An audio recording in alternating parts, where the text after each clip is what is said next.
the Mercury Theater on the air.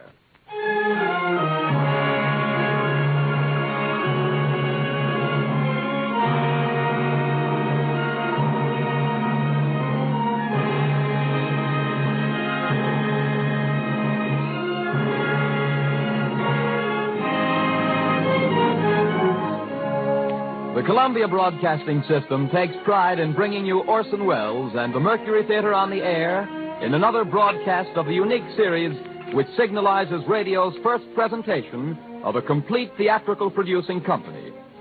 For these programs, the regular member stations of the Columbia Broadcasting System are joined by the coast-to-coast network of the Canadian Broadcasting Corporation. Tonight, the Mercury Theater turns to another of the great narratives and adventure stories of the world of literature, The Count of Monte Cristo by Alexander Dumas. And here again is the director, the star, and producer of these broadcasts, Orson Welles. Good evening, ladies and gentlemen. There is no reasonable explanation of Alexander Dumas. He was a rich man. We note with interest that he went bankrupt in the theater. He was a revolutionary. His grandfather was a marquis. His grandmother was a negress. He was born as Napoleon became emperor. He died in poverty as the Germans marched into France. He wrote The Count of Monte Cristo as a newspaper serial, and shortly after the last installment, a ball and a bullfight were organized for him in Seville, and finally in Algiers, the customs men let his baggage through without examination. Such things don't and can't happen today, but then, neither does Alexander Dumas himself, the wildest romance of a man who could and did openly maintain at 70 numerous establishments and a literary factory as well, whose quantitative output is equaled in the arts only by Rubens' studio. There's a good story about what Dumas père told Dumas fils. Father, said the inventor of Camille, I have just read your latest book. Have you, my son, said Dumas père. What's it about? I am not sure I have. It is no secret and no shame either that the Chateau Monte Cristo was haunted by many ghostwriters, and that its owner signed his name to more books than anyone could ever write. It is not expected of Pharaoh that he build with his own hands his own pyramids, and the mere blueprint of one Dumas plot is an airtight alibi for a whole career. Of all these, out of question, the most gloriously complex, possibly the most impossible, a mathematical miracle, as perfect as watchworks and as big as Pittsburgh. Among hundreds, one Dumas plot persists as the most ingenious tall story ever perpetrated by the mind of man.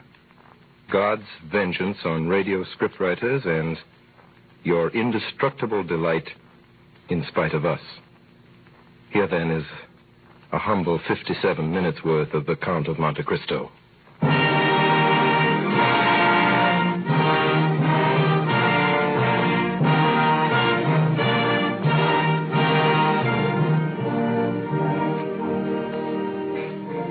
In the year 1815, I, Edmond Dantes, was first mate of the Pharaoh, bound for Marseille from Smyrna, Trieste, and Naples.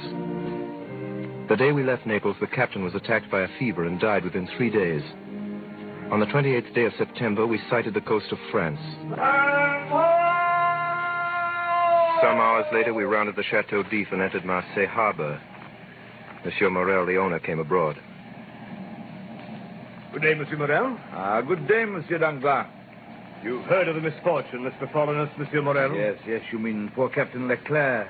He was a brave and an honest man. And a first-rate seaman, grown old between sky and ocean. Well, a man needs not be old, Danglars, to know his business. Edmond Dantes, your mate there, seems to understand his thoroughly. Hey, let go the anchor!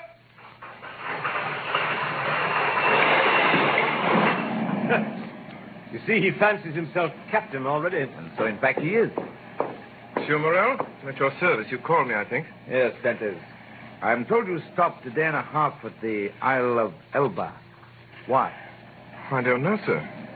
You don't know? No, sir. It was to fulfill the last instruction of Captain Leclerc when he was dying. He gave me a packet to be delivered on the island. You did right, Dantes, to follow Captain Leclerc's instructions, though if it were known that you've delivered a packet to the island, it Might get you into trouble. How could it get me into trouble, sir, if I don't even know what it was? I was delivering. Beg your pardon, sir. Yeah, the customs officer's coming alongside.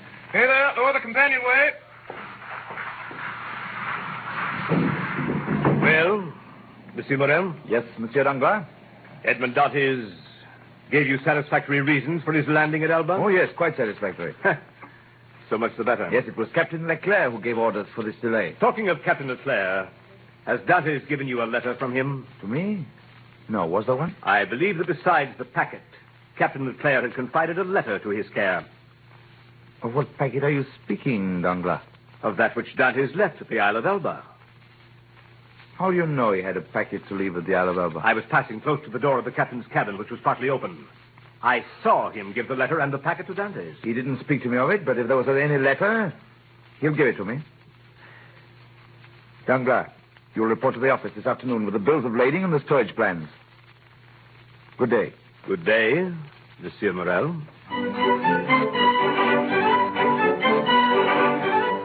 It's a wonderful thing to be home again after 3 months at sea.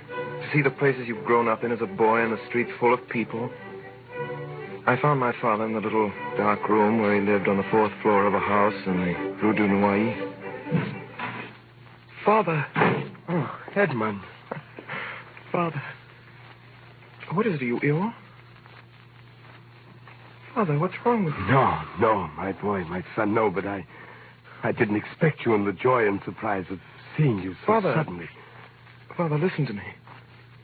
I'm to be captain at 20, a captain with 3,000 francs pay and a share in the profits. Isn't that more than I could have hoped for? Yes, dear boy. Much more than we could have expected. Smart young dog, your son, eh, Dantes? In the doorway stood our neighbor, the tailor, Caderousse. Captain, eh? I know someone below the church of San Michel who won't be sorry to hear about this, eh, Dantes? Mercedes? That's who he means, Father. And now that I know your will, with your consent, I'll go to her. Oh, go, dear boy, and heaven bless you in a wife, as it blessed me. In a wife? How fast you go, Father Dantes. She isn't his wife yet, as far as I know. She soon will be. Yes, but you were wise to return when you did, my boy. Well, Caderousse, what do you mean by that? Oh, I don't mean anything in particular. Mercedes is a very fine girl, and fine girls never lack suitors. There's one in particular, a cousin of hers, I think he is. Fernand Mondego. I've even heard it What's said... that? Oh, don't worry, my boy. Now that you're captain, who could refuse Did you? you just say that if I were not a captain... I didn't say that, my boy. I didn't say that. No offense meant, my boy. No offense.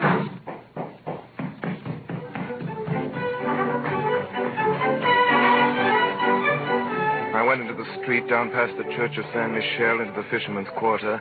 Mercedes! Mercedes! Edmond, you're back. We were in each other's arms. The burning sun of Marseille covered us with a flood of light. At first I saw nothing but her face raised to mine, the shining eyes, the eager lips. Then suddenly in the room behind us I saw the face of a young man, pale and threatening. And I saw that he had his hand on a knife at his belt. Mercedes, who is this man? Mercedes, I did not expect to meet an enemy here in your house. He is no enemy. This is my cousin. We've been friends since childhood. Fernand is the man whom, after you, Edmond, I love best in the world.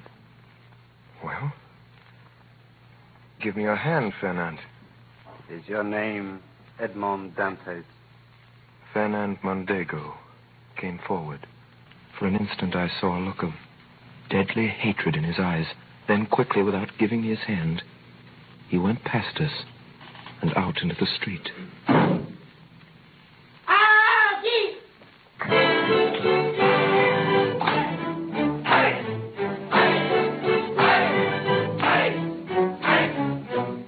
The betrothal feast is a gay affair in the South. Monsieur Morel removed every difficulty. The papers were soon drawn up. The arrangements were simple. Mercedes had no fortune. I had none to settle on her, and the wedding was set for 2. All our friends were there, and the crew of the Pharaoh and Mercedes people from among the fishermen.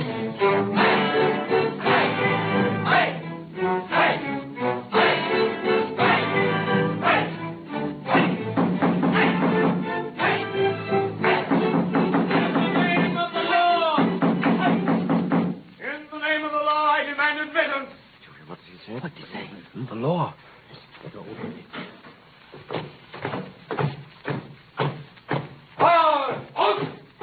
Who among the persons here assembled answers to the name of Edmond Dantes? I'm Edmond Dantes. What do you want of me? Edmond Dantes, in the name of the law, I arrest you. Arrest me? You'll be duly acquainted with the reason for your arrest at your first examination. Officer, he is my son. You He's done nothing wrong. He's a good boy. Edmund. It is possible, in which case every reparation will be made. Edmund. Meantime, Edmond Dantes, you're under arrest. Why? Follow me.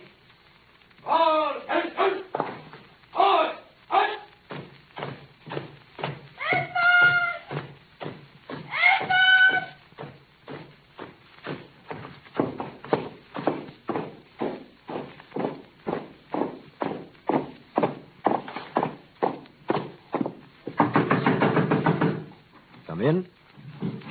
Monsieur de Villefort, here is the prisoner. Bring him in. Wait outside. Yes, sir.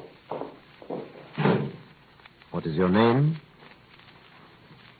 Are you the king's prosecutor, sir? Yes. Your name? My name is Edmond Dantes. Give all the information in your power. Have you served under the usurper, Napoleon? No, sir. It is reported that your political opinions are extreme. My political opinions? Alas, I never had any opinions.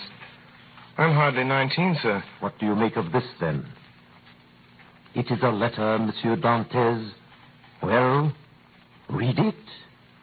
Monsieur, the king's prosecutor is hereby informed by a friend of the throne and religion that one Edmond Dantes, mate of the ship Pharaoh, arrived this morning from Smyrna after having touched at Naples and the island of Elba.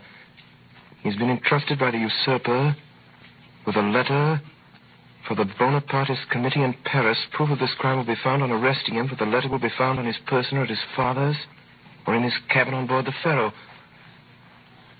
I'm sorry, sir, I don't understand it. Do you know the writing? No, sir. Whoever did it writes well. Have you any enemies? Not that I know of, sir. Now answer me frankly. Not as a prisoner to a judge, but as one man to another. Is there any truth in this accusation? Not at all, sir. I swear by my honor as a sailor. Then I told him my story. I told him how Captain Leclerc on his deathbed had entrusted a packet to me and told me with his dying breath to deliver it to the island of Elba. What did you do then? What should I have done, monsieur? What every man would have done in my place. I sailed for the island of Elba. I delivered the packet and was given in return a letter to be delivered to a man here in Marseille. I did it because it was what my captain had told me to do. I landed here yesterday. That is all, sir. I see. Well, that sounds like the truth. Now, give up this letter you have brought from Elba. Give us your word that you will appear if you're called, and go back to your friends. I'm free then, sir? Yes. But first, give me this letter. Here you are, sir. Very well. By the way, to whom were you to deliver this letter?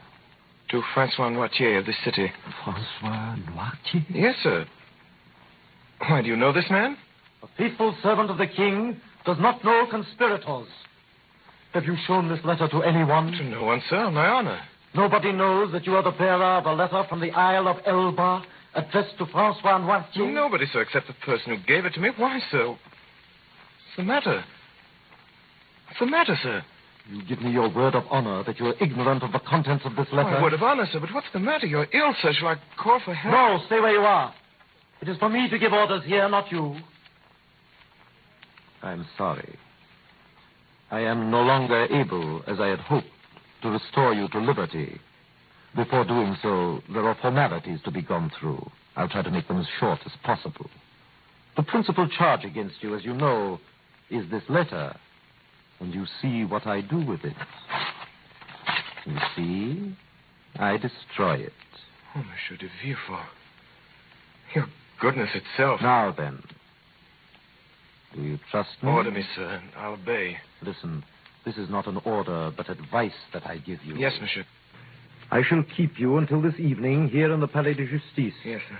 Should anyone else question you, don't breathe a word of this letter. I promise. You see, the letter is destroyed. You and I alone know of its existence. So if they question you about it, deny all knowledge of it. I will, sir. It was the only letter you had. It was. Swear it. I swear. Did you ring, monsieur? A guard entered. Villefort whispered something in his ear, to which he replied by a motion of his head. Follow this man, Monsieur Dantes. He has his orders.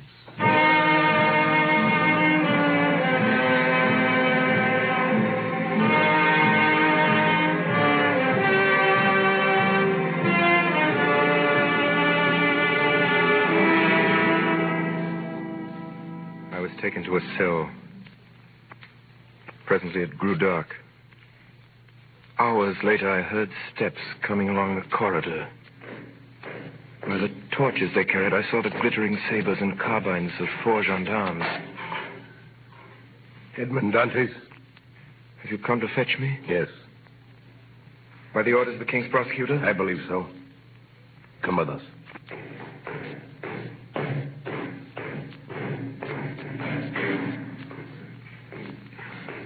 Is this carriage for me? It is for you. Get in.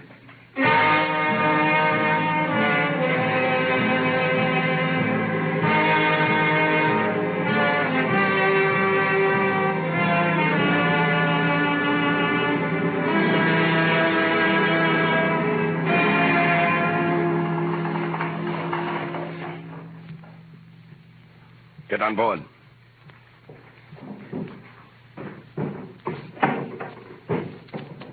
Heave up there!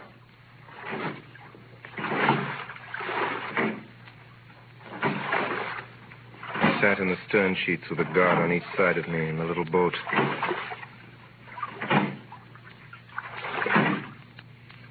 There! King's business! Lower the chain!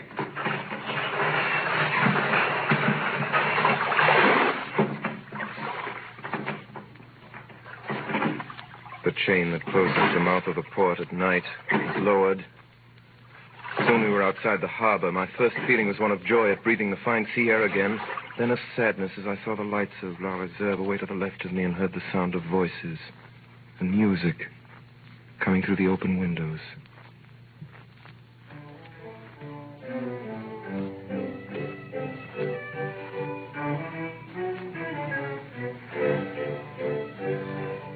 Now we had passed the Tête de Mort. We were in front of the lighthouse. We were about to double the battery. Where are you taking me? You'll soon know. But I want to know... We are forbidden to give you any information.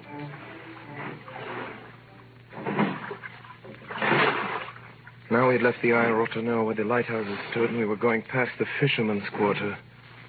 A few lights were visible from the water. If I cried out, perhaps Mercedes might hear me.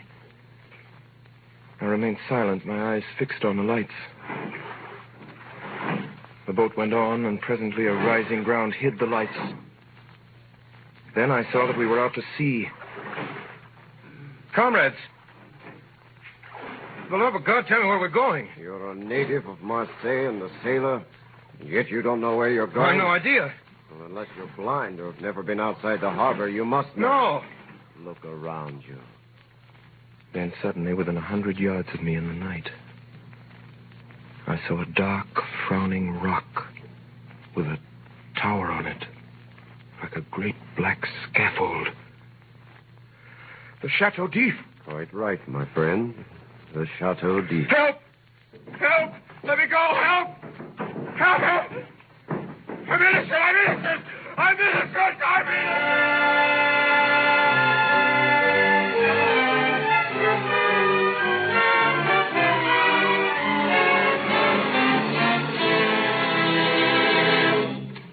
Dantes! Dantes! Haven't you slept? I don't know. Are you hungry? I don't know. Do you want anything? I want to see the governor. The governor. I want to see the... I'm innocent. I'm innocent. I'm innocent!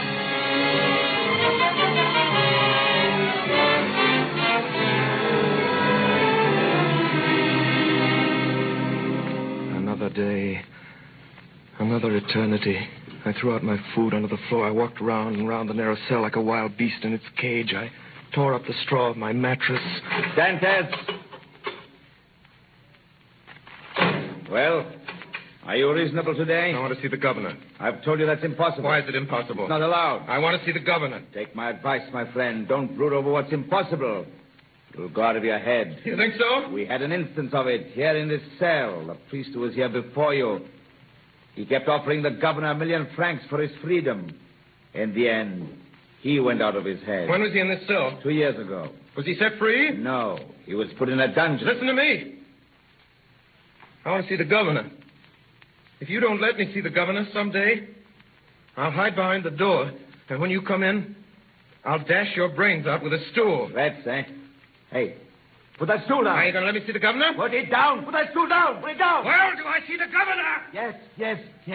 You shall see the governor at once. That's better. It's better. Hurry. Hurry!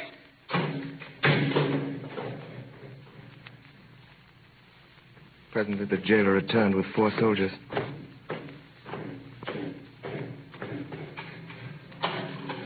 By the governor's orders, take the prisoner to the floor below. The dungeon, then? That's right. We put madmen with madmen. You don't understand it. I tell you I'm innocent. I'm innocent. I'm innocent!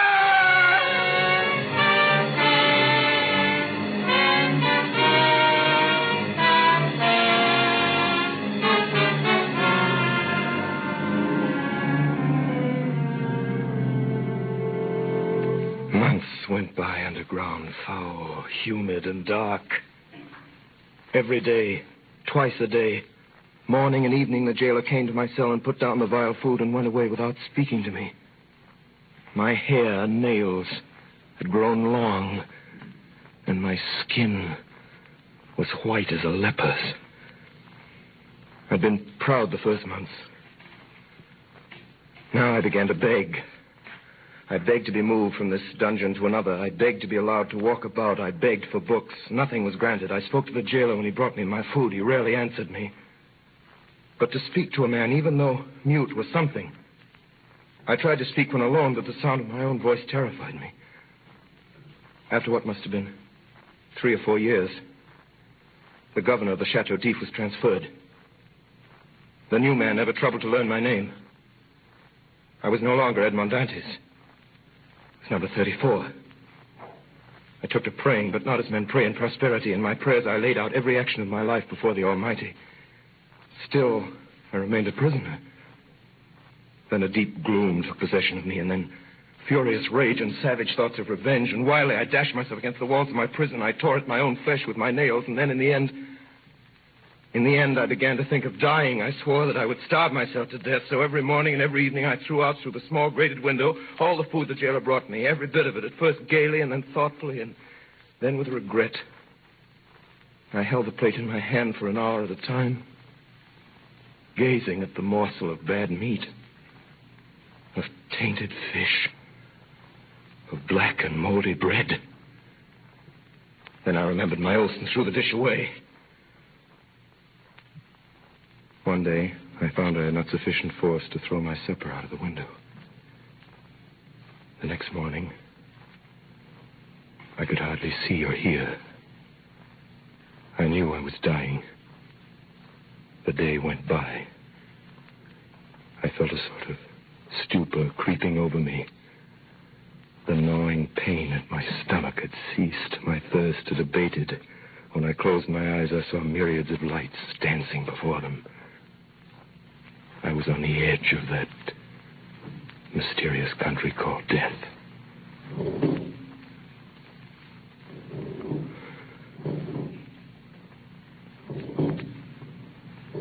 Suddenly,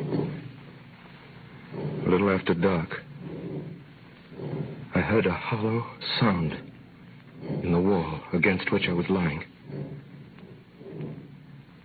I sat up and listened. It was a continual scratching, as if made by a huge claw, some iron instrument scraping against the stones.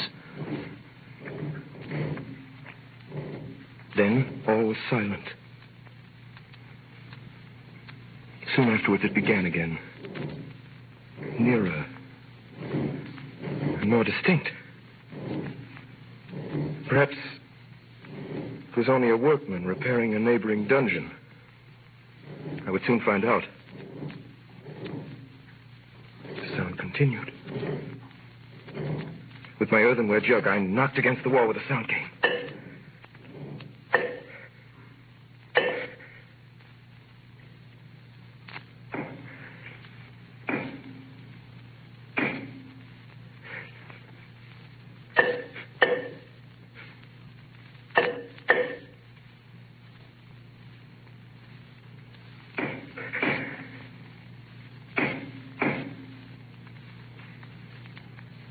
Then, the sound stopped. The night passed in complete silence. I never closed my eyes. 3 days passed. 3 long days. And never a sound. At last, on the 4th evening, whoever it was quite close to me now. I wanted desperately to help him. But I had nothing, no knife or sharp instrument. I smashed my earthenware jug. That night, I moved my bed out from the wall and started to scrape the plaster with a piece from my broken jug. Soon the fragments of plaster began to fall away. In 3 days, I uncovered a large stone. The next day, about noon, the stone began to move. Oh, my God, don't fail me now. My God. Talks of God in this place. Speak again. In the name of heaven. Speak. Who are you? A prisoner. Of what country? A Frenchman. Your name? Edmond Dantes. How long have you been here? Since the 28th day of February, 1815. Your crime? I'm innocent. And you? Who are you? I am number 27. How long have you been here? Since 1804. 20 years. All that night we worked. Then, just before dawn, a portion of the floor in my cell gave away. And from the bottom of this passage, the depth of which it was impossible to measure, appeared the head, then the shoulders, and lastly the body of a man.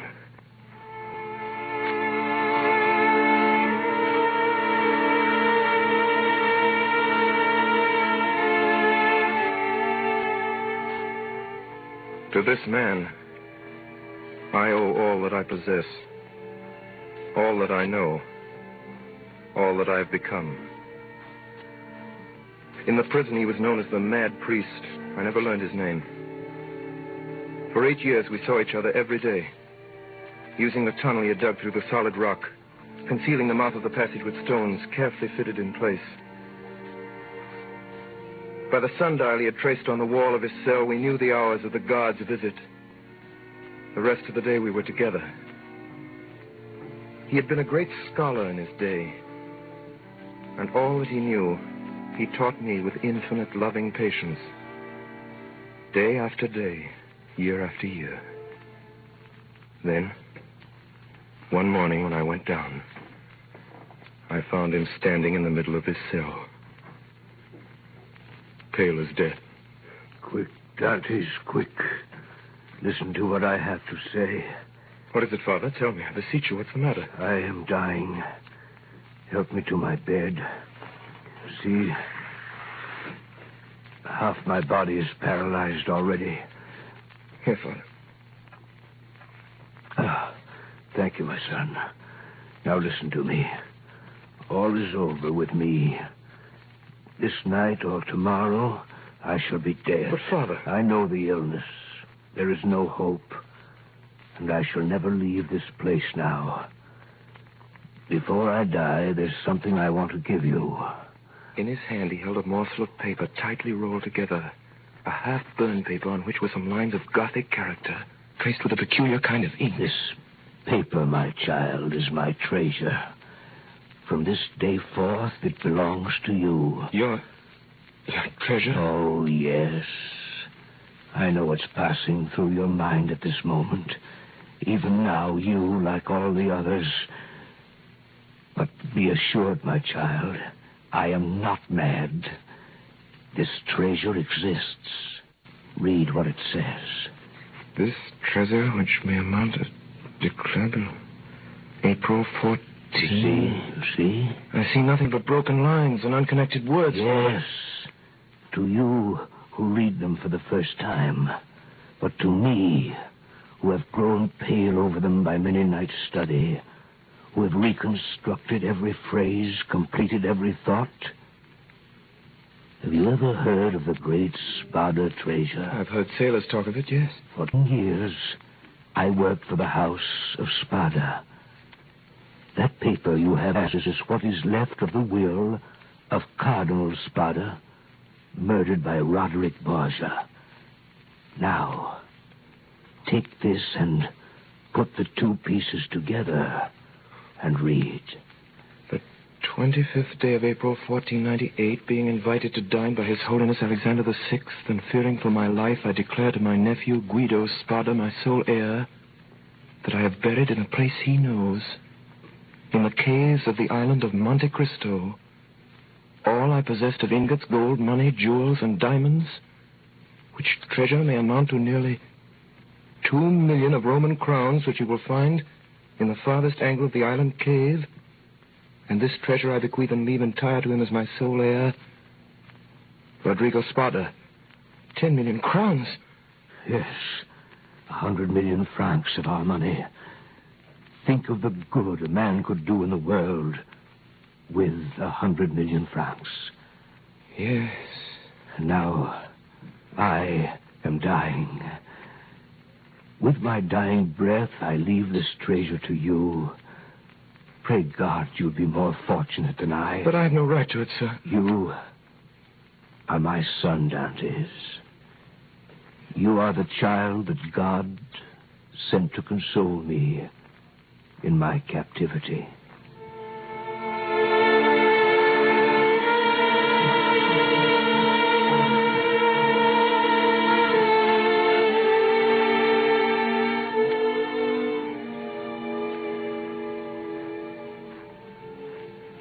Two days later, in fearful agony, he died. I closed his eyes and laid him out to rest as well as I could. That night, the governor of the prison came down to look at the body. Well, the madman's gone to look after his treasure. With all his millions, he hasn't enough to pay for a shroud, eh? Is the iron heated? Yes, sir. Apply it to the soles of his feet. From where I stood in the secret passage, I could smell the sickening odor of burnt flesh. He's dead, all right. Poor devil. He was a priest. Get him the newest sack you can... What time shall we bury him, sir? The usual. When the cell was empty again, I went in. On the bed at full length, and faintly lighted by the light of a single candle, was visible a sack of coarse cloth. In it was stretched a long and stiffened form. I unlaced the sack, drew the corpse out, and carried it through the tunnel to my cell. I laid it on my bed, turned the head to the wall, and covered it with a sheet. For the last time, I kissed the ice-cold brow. Then I went back to the dead man's cell. There's a job I could do without. Perhaps you are cold as the devil up there in that clear. I could hear steps in the passage as the guards came down with the stretcher. Quickly, I laced up the sack around my body. I lay stiff, hoping they would not hear the beating of my heart. Here we go. You take the head. I'll take the feet. He's heavy enough for an old man. They say every year adds half a pound to the bones. Forward, march. Careful, man. Steady, while I open this door. Lord, it's cold up here. Yeah, pleasant morning for a dip in the ocean. A bit chilly, I'd say. Have you got the weight? Here it is. Tie it on around his feet. Yeah, that's right. Tight. See if you can do it any tighter. Yeah, that's all right. That'll sink him. All right, now. Are you ready? 1, 2. Hey, wait a minute. Get nearer to the edge. The last one was mashed on a rock. We got the blame for it. All right, then. Come on, I'm freezing again. Ready? Let's go. 1, 2, 3.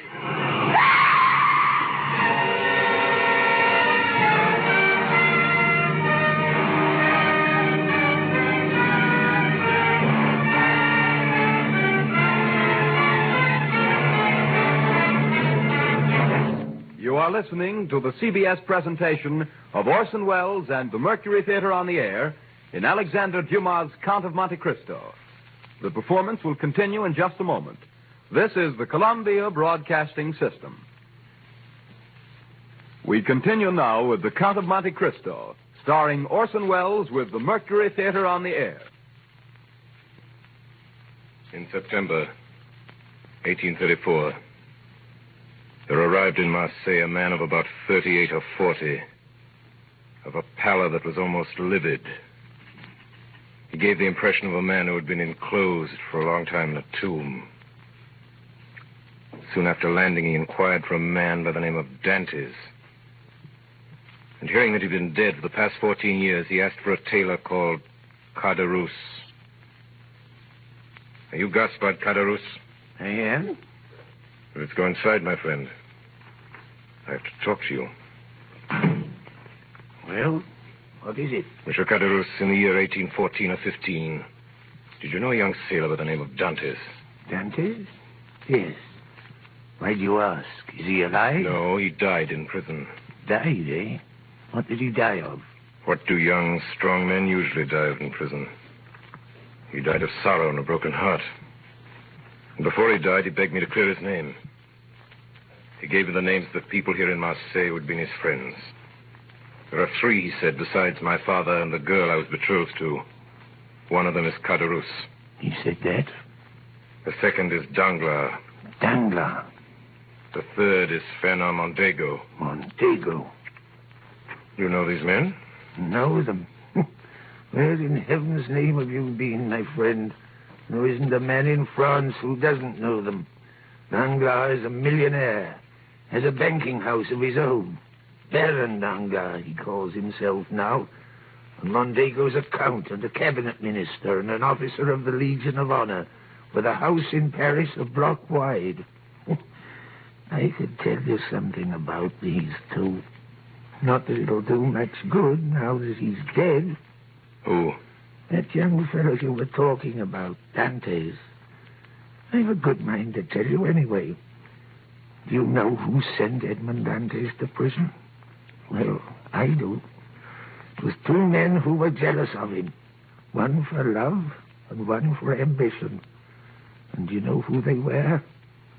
I'll tell you. Mondego and Danglars. I thought they were his friends. That's what he thought. What did they do? They denounced him to the police as a traitor. And was he a traitor? No more than you or I. Which of the 2 denounced him? Both, monsieur. It was Danglars who wrote the letter, and Mondego who put it in the post. When was this letter written? The Grand Reserve, the night before the wedding. How do you know? Were you there? I was at the next table. They thought I was too drunk to hear. I see. How about this girl Dantes was betrothed to? Mercedes? Yes. Yes, that's her name. What happened to her? Well, sir, that's a sad story. When Dantes was arrested, she was nearly mad with grief. Pitiful it was. 6 months went by and there was no news of him. And every day there was her mother telling her he was dead and telling her to marry Mondego. She came to see old Dantes. Edmond is dead, he said to her. If he weren't, he would have returned to us. Then the old man died, and that left her quite alone. Still she waited, and still no word from him. Then, in the end, after a year, she married Mondego. And now she's one of the greatest ladies in Paris. A year. She waited a year. What did you say? Nothing. Nothing. You say Edmond Dantes' father died? Yes, soon after his son disappeared. What did he die of? If you ask me, he died of starvation. Starvation? The doctor had another name for it, but I know better. He locked himself up in his room and died of starvation.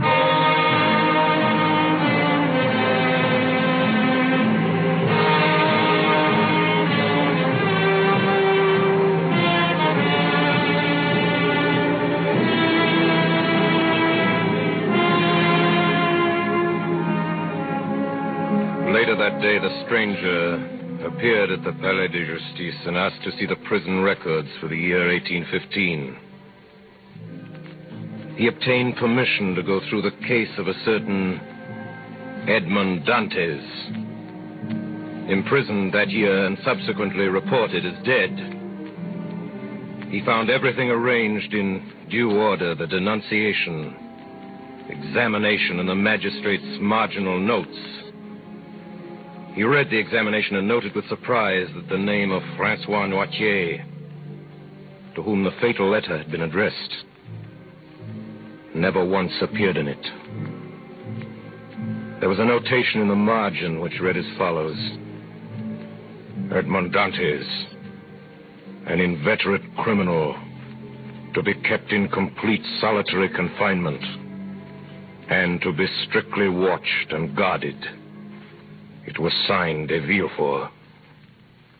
Below, in another hand, was written: prisoner killed while attempting to escape. That night, the stranger left Marseille, going north.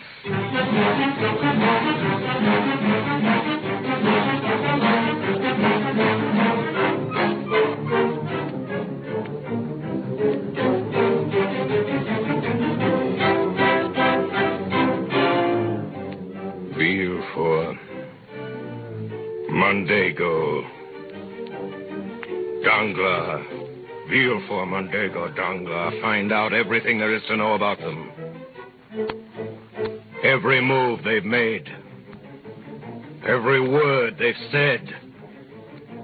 Every line they've written. Yes, sir. Find out about their homes, their wives, their children, their friends. Yes, sir.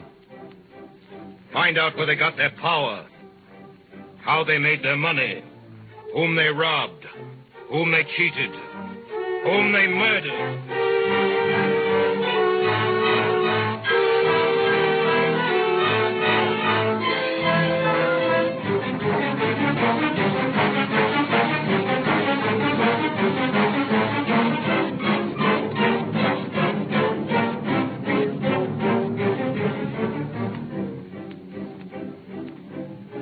One day in November, Baron Danglars, head of the banking house of that name, received a visit from a new client.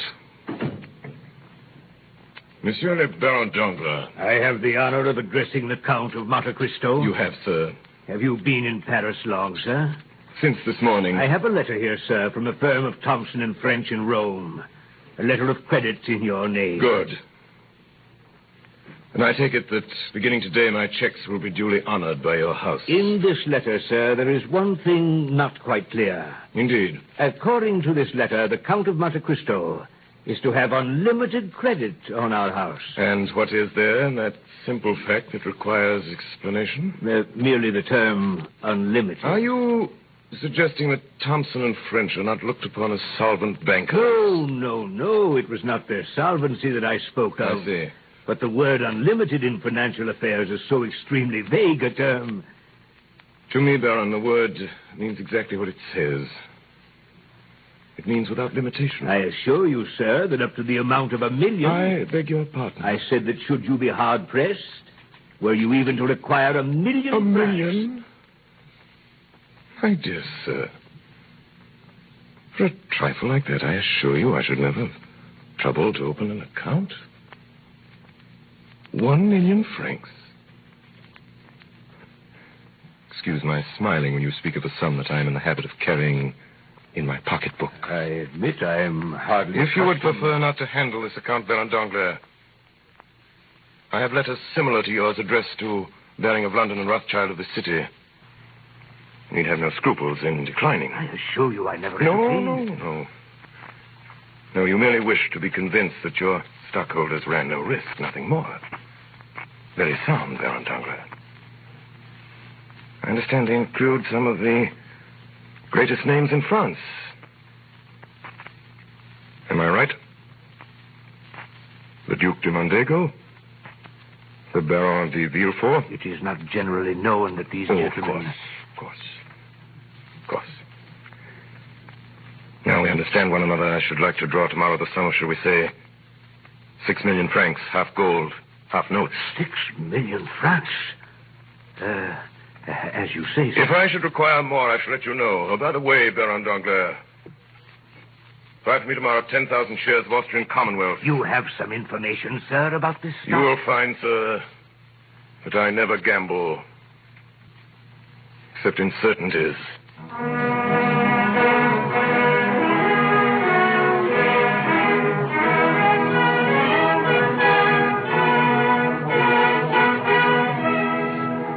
Rarely has Paris been more intrigued than it was that winter by the mysterious Count de Monte Cristo. Of his title, nothing was known, save that he derived it from a small, uninhabited island off the coast of Corsica. The source of his fortune was equally obscure, yet his wealth seemed inexhaustible. The paintings in his house in the Champs-Élysées were valued at 3 million francs, and it was known that for his carriage wheels alone he had paid 1 million francs, yet far from diminishing. By the middle of December, successful speculation had increased his deposit at Danglars' bank from 4 to nearly 6 million francs. At the end of December, a ball was given by the Count and Countess de Mondego.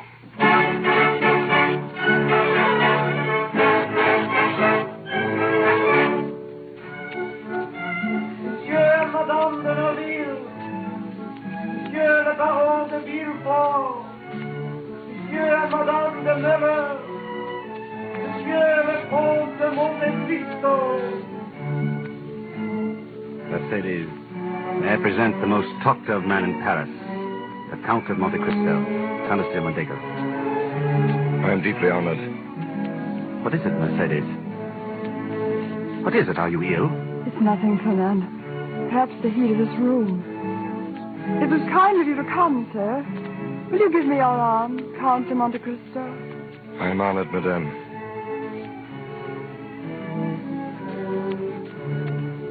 Is it true, Count, what everyone is saying about you in Paris? That you've seen so much, traveled so far, and suffered so deeply? I have suffered deeply, madame. But now you are happy? No doubt, since no one hears me complain. Your present happiness, has it softened your heart? My present happiness does not equal my past misery. Are you not married? I married. No, madame. You are alone, then? I am alone. You have no sister, no father? I have none. How can you exist thus, without anyone to hold you to life? Madame, long ago, I loved a girl. I was on the point of marrying her, madame, when we were separated. I thought she loved me well enough to wait for me, and even to remain faithful to my grave. When I returned, she was married. Perhaps my heart was weaker than that of most, and I suffered more than they would have in my place. So, madame. And you've still preserved this love in your heart. It is true, one can love only once. Did you ever see her again? Never. And you have forgiven her for all she has made you suffer? Yes, I have forgiven her. But only her? Do you still hate those who separated you? You still want to punish them? They will be punished, madame. But it is not I who will punish them. It is their own past.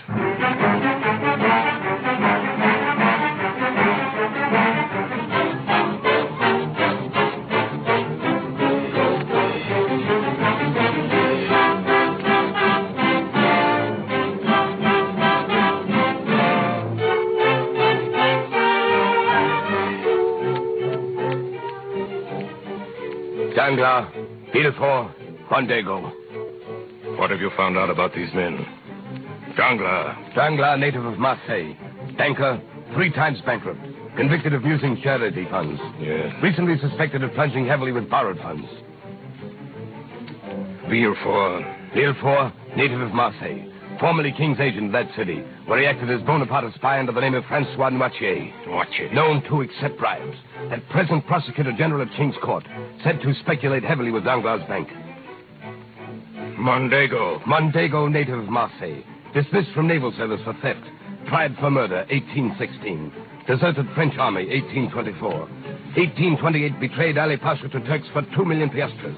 Believed involved heavy losses Danglars' bank.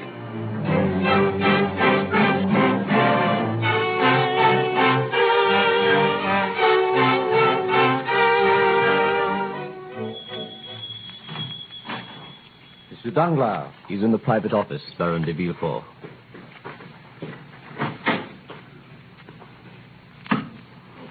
Good morning, Villefort. Hello, Mondego. You're late, Villefort. What is it, Danglars? You sent for me in court. I hope it's something good this time. We need it. Just arrived, a private message to the Count of Monte Cristo from Thompson and French, Rome. They've never been wrong yet. Does he know you intercept his messages, Danglars? Who cares? What does it say?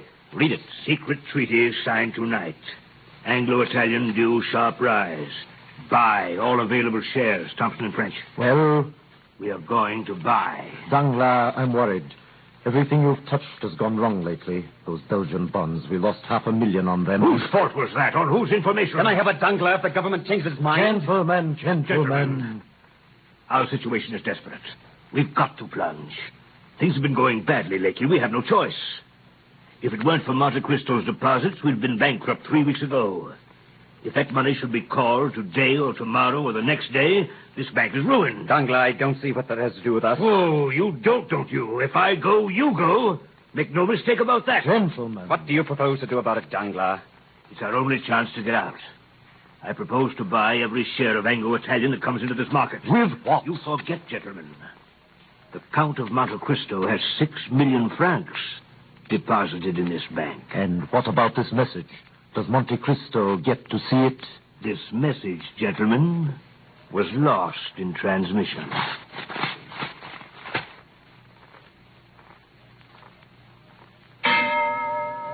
shares of Anglo-Italian. 102. Gold. 200 Anglo-Italian. 105. That. 110. Gold. 500 Anglo-Italian. 110. 115. 117. 125. Gold.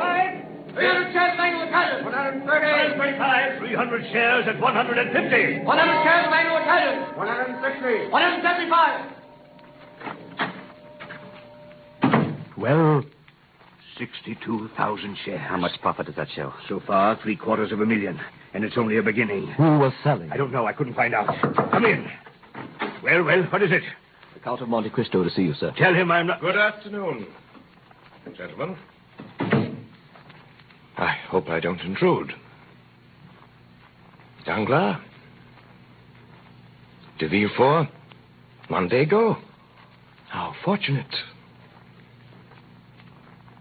Gentlemen, I'm here to say goodbye. Goodbye? I have decided to leave Paris for a while. Perhaps forever. Before I go, there are certain things I have left to do. Monsieur Danglars, I am in need of money for my journey. My credit on your books as of tonight is 6 million francs, less about 1 million to cover certain stocks I sold short today. Here is a check for 5 million francs made out to cash. My carriage is outside. I'll take half in notes, half in gold. But surely... I beg your pardon? Surely, sir, such a very large sum. If you could conveniently wait for this money for 24 or for the most... I 48 told hours. you. Baron Danglars, I'm leaving Paris tonight. Oh, by the way, Barrow, you may be interested to learn. Less than an hour ago, Anglo-Italian went into liquidation. At this moment, that stock is worth less than the paper on which it's printed. But the message from Thompson and French... That message was sent on my instructions 3 days ago. You see, gentlemen, I own Thompson and French. It is not true that the treaty... As far as I know, Mondego, there never was any question of a treaty. But it means that you 3 gentlemen are ruined. It means that you, Danglars, have robbed the poor and the helpless for the last time. I'll prosecute you for this. I'll issue a warrant for your arrest. I don't think you will, Baron de Villefort. In the first place, that message was addressed to me.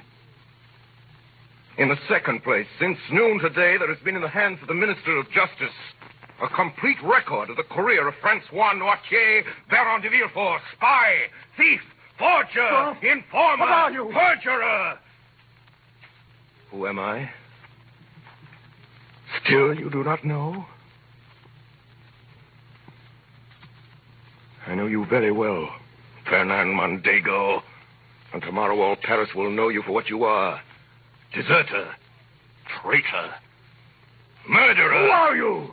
What have we done to you? You condemned me to a slow, horrible death. You killed my father. You deprived me of love, of freedom, of happiness. Stop! In God's name, who are you? I am the specter of a wretch you buried in the dungeons of the Chateau d'If. You guess it now, do you not? Or rather, you remember it. For notwithstanding all my sorrows and my tortures, I show you now a face which has the happiness of revenge and which is young again. A face you must often have seen in your dreams since your marriage, Mondego, with Mercedes, my betrothed. Yes, Mondego. I am Edmond Dantes.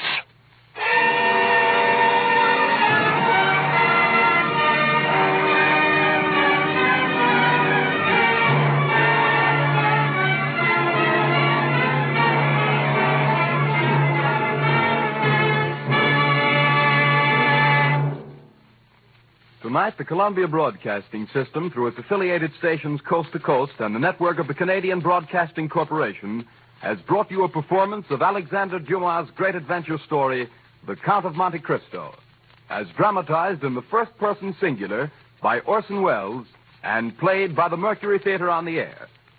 In the cast this evening, Ray Collins as the Abbé Faria, George Coulouris as Monsieur Morel, Edgar Barrier as de Villefort, Eustace Wyatt as Caderousse, Paul Stewart as Old Dantes, Sidney Smith as Fernand Mondego, Richard Wilson as the officer, William Allen as a merchant, Anna Stafford as Mercedes, and Orson Welles as Edmond Dantes, the Count of Monte Cristo. The orchestra was directed by Alexander Sembler, and Davidson Taylor supervised the production for CBS. Dan Seymour speaking.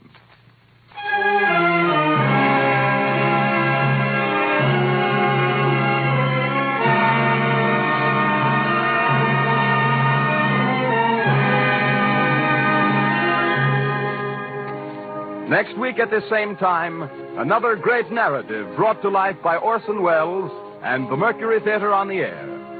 The Man Who Was Thursday by G.K. Chesterton. This is the Columbia Broadcasting System.